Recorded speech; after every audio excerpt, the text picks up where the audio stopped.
Assalamualaikum warahmatullahi wabarakatuh. Good Tastic kembali lagi. Keutamaan dan manfaat sholat subuh.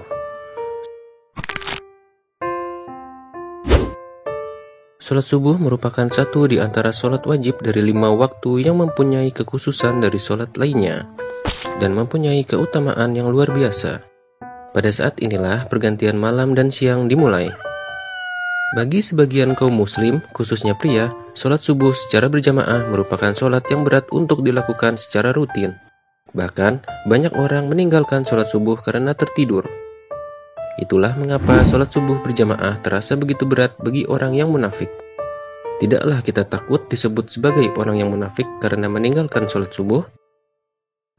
Nabi Muhammad SAW bersabda, "Sesungguhnya, sholat yang paling berat dilaksanakan oleh orang-orang munafik adalah sholat isya dan sholat subuh. Sekiranya mereka mengetahui keutamaan keduanya, niscaya mereka akan mendatanginya sekalipun dengan merangkak." Hadis riwayat Bukhari dan Muslim. Cukuplah ancaman sebagai orang munafik membuat kita selalu memperhatikan ibadah yang satu ini. Lalu, apa saja keutamaan sholat subuh hingga kita akan mendatanginya sekalipun dengan merangkak? Berikut ini 9 rahasia keutamaan dan manfaat bila kita melaksanakan sholat subuh berjamaah. Yang pertama, disaksikan oleh malaikat. Di dalam surah Al-Isra ayat 78, Allah Subhanahu wa Ta'ala berfirman, yang artinya, "Dirikanlah sholat dari sesudah matahari tergelincir sampai gelap malam, dan dirikanlah pula sholat subuh. Sesungguhnya sholat subuh itu disaksikan oleh malaikat." Quran Surat Al-Isra ayat 78. Diriwayatkan oleh Abu Hurairah radhiyallahu anhu, Rasulullah Shallallahu alaihi wasallam bersabda, "Malaikat bergantian melihat kalian pada siang dan malam. Para malaikat itu bertemu di sholat subuh dan sholat asyar. Kemudian yang bermalam dengan kalian naik ke langit dan ditanya oleh Rabb mereka, dan Dia lebih tahu keadaan hamba-hambanya. Bagaimana kondisi hamba-hambaku ketika kalian tinggalkan?" Para malaikat menjawab, "Kami meninggalkan mereka dalam keadaan sholat, dan kami mendatangi mereka dalam keadaan sholat." Hadis riwayat Bukhari dan Muslim. 2. Penerang pada hari ketika semua manusia berada dalam kekalutan atau kiamat. Waktu subuh merupakan waktu yang masih gelap. Dan demi subuh apabila fajarnya mulai menyingsing. Quran Surat At-Takwir ayat 18. Walau kondisi subuh yang masih gelap, tubuh lemas dan mata masih mengantuk, justru terdapat ganjaran yang besar dari Allah Subhanahu wa Ta'ala bagi umat muslim yang menuju masjid dengan niat melaksanakan sholat subuh berjamaah, yaitu mendapatkan cahaya yang sempurna di hari kiamat. Seperti yang disabdakan oleh Rasulullah Shallallahu alaihi wasallam, "Berilah kabar gembira bagi orang-orang yang berjalan di kegelapan menuju masjid atau waktu isya dan subuh dengan cahaya yang terang benderang pada hari kiamat." Hadis riwayat Abu Daud, Tirmizi, dan Ibnu Majah. Yang ketiga, mendapatkan ganjaran sholat malam sepenuh waktunya. Apakah kita bisa melaksanakan sholat malam sepanjang malam? Tentu sangatlah sulit. Namun demikian, pahala melakukan sholat malam sepenuh malam ternyata bisa kita dapatkan dengan melakukan sholat subuh berjamaah. Rasulullah Shallallahu alaihi wasallam bersabda yang artinya, "Barang siapa yang melakukan sholat isya berjamaah, maka dia sama seperti orang yang melakukan sholat separuh malam. Dan barang siapa yang melakukan sholat subuh berjamaah, maka dia sama seperti orang yang melakukan sholat malam sepanjang waktu malam itu." Hadis riwayat Muslim.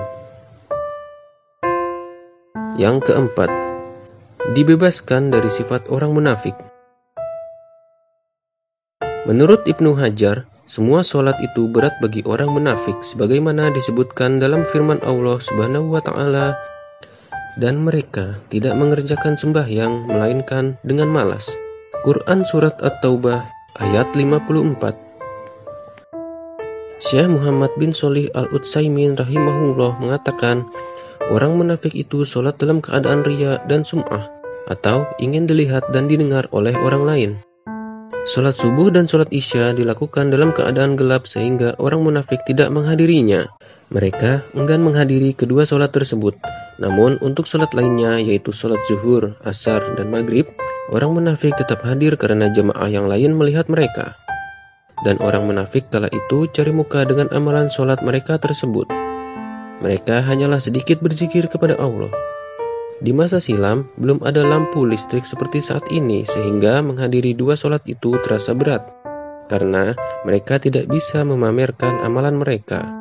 Alasan lainnya, karena sholat isya itu waktu istirahat, sedangkan sholat subuh itu waktu lelapnya tidur. Riyadhis Shalihin. Siapakah dari kita yang dapat menjamin bahwa kita telah suci dari penyakit kemunafikan? Sementara dahulu, para tokoh salaf yang notabene keimanannya lebih baik daripada kita, senantiasa takut dan khawatir terjangkit sifat kemunafikan. Maka, seharusnya kita lebih layak untuk khawatir tentang kondisi saat ini. Apalagi hidup dalam dunia dengan godaan yang banyak menerpa seperti ini. Sholat subuh secara berjamaah adalah salah satu upaya yang bisa kita tempuh agar bisa terhindar dari penyakit kemunafikan itu. Dari Abu Hurairah radhiyallahu anhu, ia berkata bahwa Rasulullah Shallallahu Alaihi Wasallam bersabda yang artinya, tidak ada sholat yang lebih berat bagi orang munafik selain dari sholat subuh dan sholat isya. Seandainya mereka tahu keutamaan yang ada pada kedua sholat tersebut, tentu mereka akan mendatanginya walau sambil merangkak. Hadis riwayat Bukhari. Yang kelima, berpeluang dapatkan pahala haji atau umroh. Betapa besar pahala yang didapatkan apabila memanfaatkan waktu subuh dengan sholat berjamaah dan berzikir hingga terbitnya matahari. Dari Anas ibnu Malik radhiyallahu anhu, Rasulullah Shallallahu Alaihi Wasallam bersabda yang artinya, barang siapa yang sholat subuh berjamaah kemudian dia duduk berzikir kepada Allah hingga matahari terbit, lantas sholat 2 rakaat, maka baginya seperti pahala haji dan umroh yang sempurna. Hadis riwayat Tirmizi. Yang keenam, kemenangan dengan melihat Allah Subhanahu wa Ta'ala pada hari kiamat. Orang-orang mukmin akan melihat Rabb mereka. Tak mungkin mereka ragu hingga lemah dalam melihat Rabb mereka.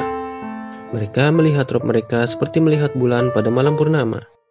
Sebagaimana disebutkan dalam ayat, wajah-wajah orang mukmin pada hari itu berseri-seri, kepada Rabb-nya lah mereka melihat. Quran Surat Al-Qiyamah ayat 22 dan 23. Tentu saja hal ini merupakan ganjaran terbesar yang dikaruniakan Allah Subhanahu wa Ta'ala kepada hambanya. Dari Abu Sa'id Al-Khudri radhiyallahu anhu, ada orang di masa Rasulullah Shallallahu Alaihi Wasallam berkata, wahai Rasulullah, apakah kami nanti melihat Rabb kami pada hari kiamat? Rasulullah Shallallahu Alaihi Wasallam menjawab, iya. Hadis riwayat Bukhari dan Muslim. Dari Jarir bin Abdillah radhiyallahu anhu, ia berkata, kami pernah duduk bersama Nabi Shallallahu Alaihi Wasallam. Saat itu beliau memandang ke arah bulan ketika purnama.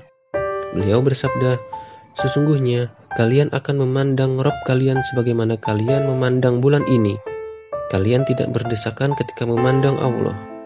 Jika kalian mampu untuk tidak melewatkan sholat sebelum terbitnya matahari dan sholat sebelum tenggelamnya matahari, sholat asar dan subuh, lakukanlah. Kemudian Jarir membaca ayat dari Quran Surat Toha, dan bertasbihlah dengan memuji Rabb-mu sebelum terbit matahari dan sebelum terbenamnya. Quran Surat Toha ayat 130. Hadis riwayat Bukhari dan Muslim. Yang ketujuh, keselamatan dari siksa neraka. Keselamatan dari siksa neraka berarti berita gembira tentang akan masuk surga.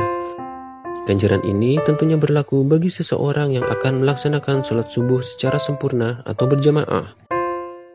Diriwayatkan dari Imran bin Rubiyah bahwa Nabi Muhammad Shallallahu Alaihi Wasallam bersabda yang artinya, sekali-kali tidak akan masuk neraka seseorang yang mengerjakan sholat sebelum matahari terbit dan sebelum tenggelamnya.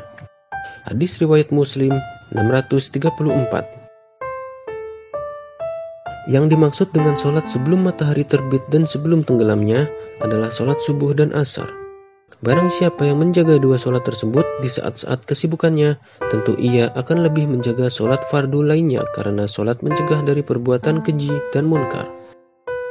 Dan siapapun yang aman dari siksa neraka, kemungkinan besar akan aman dari berbagai hal seperti dari siksa kubur, dari menunggu lama di padang mahsyar, dari mizan atau timbangan, dari hisab yang buruk, dari tergelincir saat melintasi sirat, dan semua yang kita mohonkan kepada Allah supaya diselamatkan darinya. Amin. Yang ke-8, kesempatan untuk melaksanakan sholat sunnah subuh. Rasulullah Shallallahu Alaihi Wasallam begitu menganjurkan sholat sunnah 2 rakaat sebelum subuh ini. Sholat sunnah 2 rakaat sebelum subuh memiliki keutamaan tersendiri, lebih baik dari dunia dan seisinya. Sebagaimana disebutkan dalam sebuah hadis, 2 rakaat sholat sunnah subuh lebih baik daripada dunia dan segala isinya. Hadis riwayat Muslim dari Ummul Mukminin Aisyah radhiyallahu anha. 2 rakaat sholat sunnah sebelum subuh ini senantiasa Nabi Muhammad Shallallahu Alaihi Wasallam menjaganya, baik ketika beliau berada di tempat tinggalnya maupun saat sedang bepergian. Sebagaimana dijelaskan dalam hadis Sayyidah Aisyah radhiyallahu anha, bahwasanya Nabi Shallallahu Alaihi Wasallam tidak pernah meninggalkannya 2 rakaat sebelum subuh sama sekali. Hadis riwayat Bukhari dan Muslim. Yang ke-9, berada dalam jaminan Allah Subhanahu wa Ta'ala.